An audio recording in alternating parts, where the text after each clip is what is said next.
Hey folks, last week I talked about estimation and specifically estimating software projects, and I got a message on Twitter. I love getting messages on Twitter. It's great to know that somebody's actually watching these videos and people are listening to the podcast, and more importantly, that you're getting value out of it. So thank you, Tiffany, for sending me a note and asking some questions.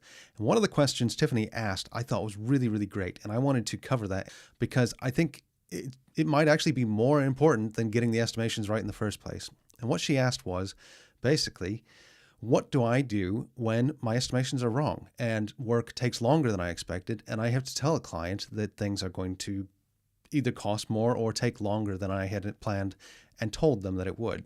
And I think that's really important. It's good to be able to cope with that situation because when it comes down to it, nobody's going to get their estimates right every single time. So that is what we're going to talk about today. What to do when things go wrong.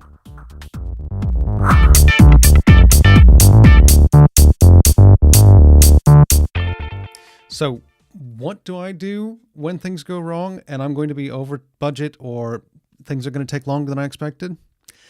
Well, I act like I am a fully grown human being and I admit it. I go straight to my client or my boss or my coworker or whoever it might be, and I tell them things are going to be late. I don't make up excuses. I don't hide anything. I don't try to sneak it under the radar and see if I can get away with it. I go and I tell them. I set expectations and I make sure that those are managed appropriately because that's the only way this is going to work out for anybody. I'll give you a real life example here. A while back, I hired somebody on Upwork to do some work with me. At the beginning of the week, they promised me that they could get it done by Friday. No problem. Absolutely. So I went to my client and I told him, yeah, you should have it on Wednesday next week because I knew I had a little bit of stuff that I had to do once I got mine. So Friday comes along, I don't hear a word. So I call the guy up at the end of the day and I say, okay, it's Friday. What's going on? Where's the stuff? He then informs me that it's going to be next Wednesday before he gets it. Now I get that sometimes there are delays, but he had known about this for a while. He knew he wasn't going to deliver it on time, and he just didn't want to tell me. In fact, he wasn't the one who called me. I called him to find out that this was going to be late. And what did I do when I hung up the phone? I called my client and I said, hey, you know what? This is going to be a couple days late. I'm really sorry. I didn't make up excuses and tell him about this guy from Upwork who's letting me down. I didn't try to hide it. What I did do was I worked my butt off to get it to him on Thursday, so it was only a day late, even though I had 3 days behind. And that's actually where all this falls apart. The big problem with all this is either you're spending money that the person doesn't want to spend, or you're causing them more work, or you're causing them to be embarrassed. And in this case, it was more work for me. And yes, I was absolutely embarrassed to go to my client and have to tell him, yes, this is going to be late. I'm sorry. I'm really sorry, but I can't change it. I can't fix it. I don't want to be in that situation. Neither does anybody else. So there's nothing wrong with running a little bit late, being behind.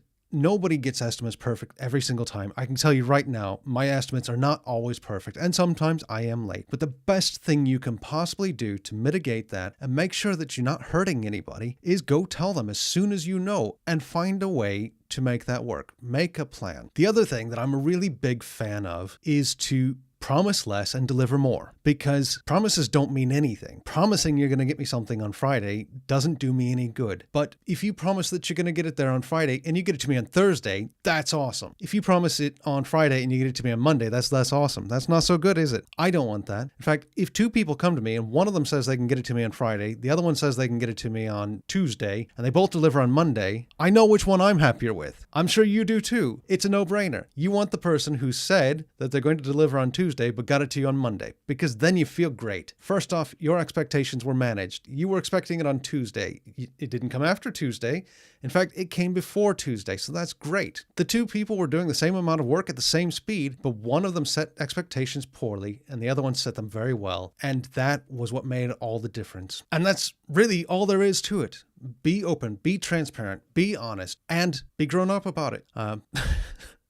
I know it sounds silly, but that's really all there is to it. Thank you for watching. Thank you, Tiffany, for asking the question in the first place. And if you're enjoying these videos, please subscribe. I'm going to be posting more of them. And make sure you do like this one as well, so maybe I get a little bit more attention and I get more questions like Tiffany's. Thanks for watching.